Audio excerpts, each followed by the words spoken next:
Olá, quarto ano! Na nossa aula de hoje, iremos estudar nosso livro de ciências, da página 21 até a 38. Vamos lá?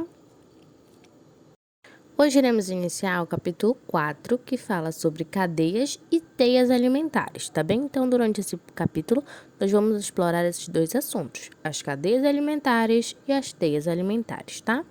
Aqui na abertura, temos a leitura, aqui no Troca de Ideias, de uma canção, tá bem? Que se chama Na Borda da Mata Escura, tá? Então, essa aqui é a página inicial do nosso capítulo que está iniciando hoje. Vamos lá agora falar um pouquinho sobre cadeias alimentares. Bom, todos os seres vivos necessitam de energia, certo? Essas energias estão presentes nos alimentos. Os vegetais absorvem a energia do sol e a transformam em alimento durante o processo de fotossíntese. Já os animais não produzem o seu próprio alimento e eles necessitam se alimentar, né? Então, eles se alimentam de vegetais e de outros animais para obter essa energia. Então, as plantas produzem o seu próprio alimento, já os animais não, né? Então, eles precisam caçar, tá? Comer vegetais ou outros animais, ó. Existem animais que se alimentam somente de outros animais, que são conhecidos como os carnívoros. Existem também os animais que se alimentam apenas de vegetais, que são chamados de herbívoros.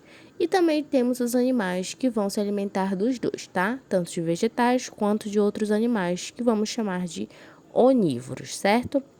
A forma mais simples de demonstrar a relação alimentar entre os seres vivos é chamada de cadeia alimentar.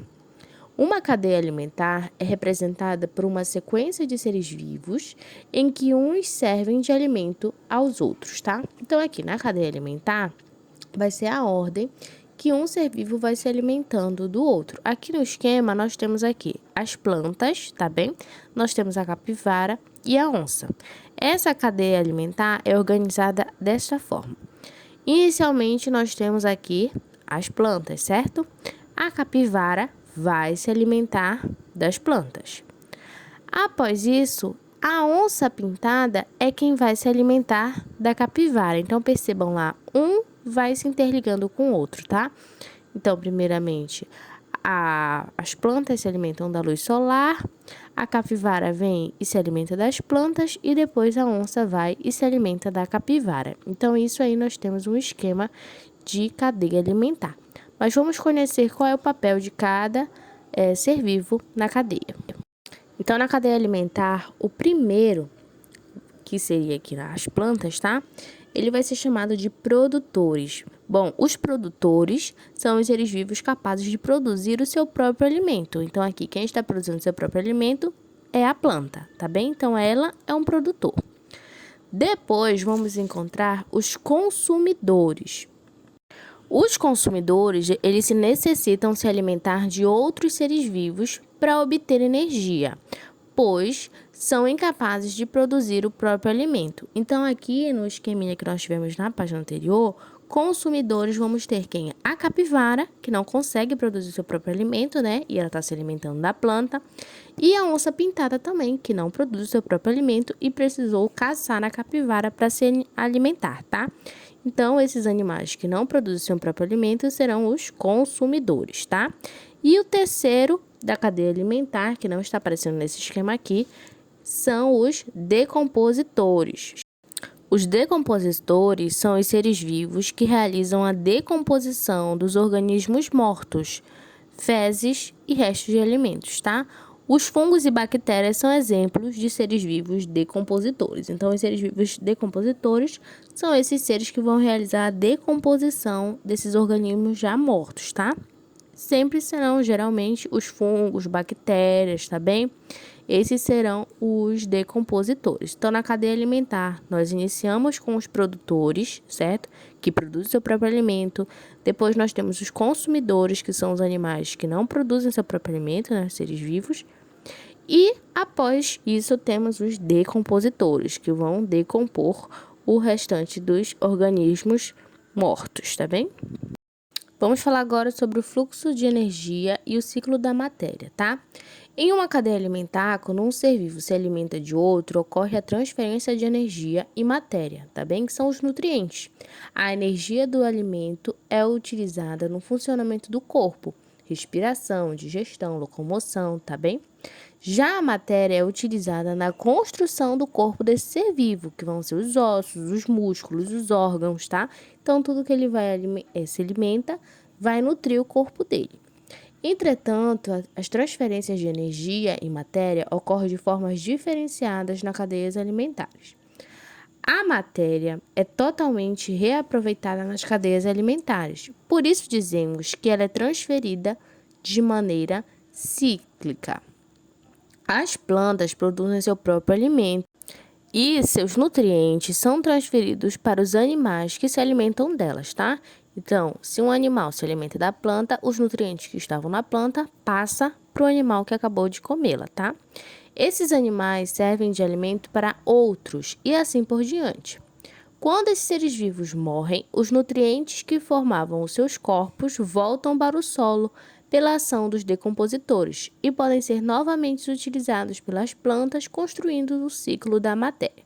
Então, no ciclo da matéria, se inicia com os vegetais, as plantas, tá? Que têm seus nutrientes. Um animal que se alimenta dessa planta vai absorver os nutrientes da planta, tá? Se vem um outro animal e come esse animal que já comeu as plantas, também vai absorver esses nutrientes que estavam no corpo dele.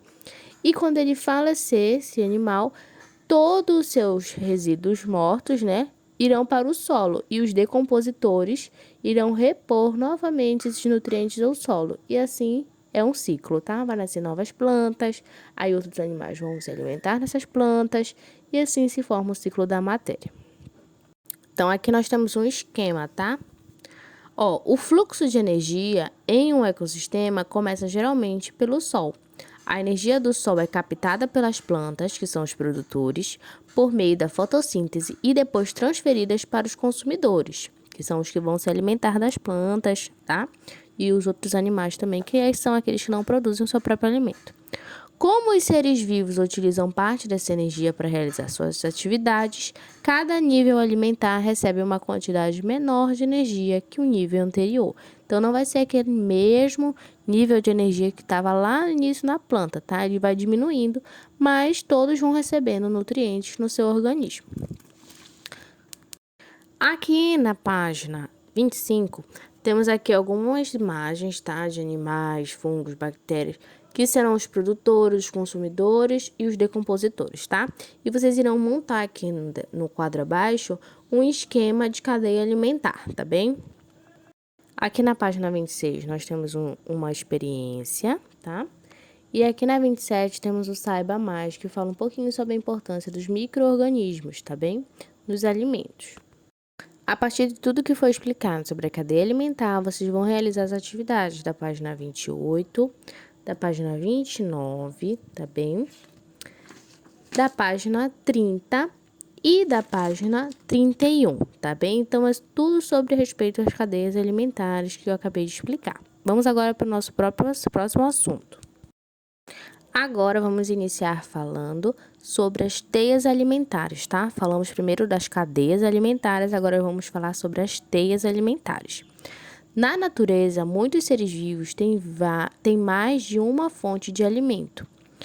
Isso faz com que as cadeias se entrelacem em sistemas mais complexos, chamadas de teias alimentares, ou seja, um conjunto de cadeias alimentares interligadas. Então, um animal, ele pode se alimentar de vários outros animais. Assim, as cadeias alimentares vão se interligando e formando uma teia alimentar. Então, aqui no esquema, olha, temos aqui vários animais, ó. Temos a grama, que vai ser o produtor, né? O cervo do Pantanal, que vai se alimentar da grama, mas o gavião real pode se alimentar do cervo do Pantanal, assim como a jararaca também pode se alimentar do cervo do Pantanal. Então, percebam que as cadeias alimentares vão sendo interligadas e formando um esquema de teia, tá? Então, olha lá, nesse exemplo de teia alimentar, a jararaca pode se alimentar de filhotes de cervo do Pantanal e da arara azul. O gavião real pode se alimentar desses mesmos seres vivos e também da jararaca. Então, eles podem ter várias opções de alimento. Assim, podemos perceber que a teia alimentar apresenta diversas possibilidades de alimentação dos seres vivos envolvidos, ou seja, diversas cadeias alimentares, tá? Que foram se interligando. Para que os seres vivos sobrevivam em uma teia alimentar, é importante que ela se mantenha em equilíbrio. Quando um grupo desses seres vivos reduz ou desaparece ou aumenta consideravelmente em um ambiente, ocorre um desequilíbrio na teia alimentar. Então, observe aí a teia alimentar a seguir. O que aconteceria se a população de gaviões desaparecesse desse ambiente? Então, aqui nós temos, Temos o gavião, temos o rato, a serpente, o coelho, as plantas e o gafanhoto, Sem os gaviões, que são os predadores das serpentes, o número de serpentes provavelmente aumentaria, impactando nas populações de ratos, coelhos, gafanhotos, que servem de alimento para a serpente. Dessa forma, desaparecimento das aves causaria um desequilíbrio ambiental, Então, se um sumir, entrar em extinção, haverá todo um desequilíbrio na cadeia alimentar, na teia alimentar. As ações dos seres humanos no ambiente são as principais causas de desequilíbrio nas teias alimentares. Entre essas ações estão desmatamento, caça e pesca sem controle, construção de cidades e estradas em áreas naturais, Então, tudo isso prejudica as teias alimentares. Aqui também temos no Saiba Mais, que se chama Os Oceanos Pedem Socorro. Vai falar um pouquinho também essa questão do desequilíbrio, ambiental, que vai atingir diretamente as cadeias alimentares. Aqui na 35 temos uma atividade, que seria realizada em sala.